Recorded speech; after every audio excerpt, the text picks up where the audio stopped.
Ar esate buvę didžiausiame tarptautinėme senturgyje Kaune laiko ratu? Jeigu ne, pasižymėkite datą kalendoriuje ir būtinai atvykite.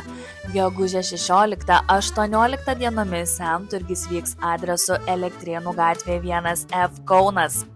Jame dalyvaus gausybė antikvarų ir kolekcininkų iš visos Lietuvos bei užsienio. Tai puikiai proga, nes renginys vyksta vos 3 kartus per metus. Lankėsi čia žino, kad tai ne šiaip mugė ir nepaprasta sendaikčių prekyvietė. Tai unikalus, gyvas organizmas su daug šurmulio, ypatingų radinių istorijų, pažinčių. Tai vieta, kur kiekvienas eksponatas gali tapti ne tik puošmena, bet ir ypatingų pokalbio objektu. Pasinerkite į praeities žavesį ir pasisemkite daug gerų emocijų, o į namus grįžkite su jums širdžiai mielais radiniais.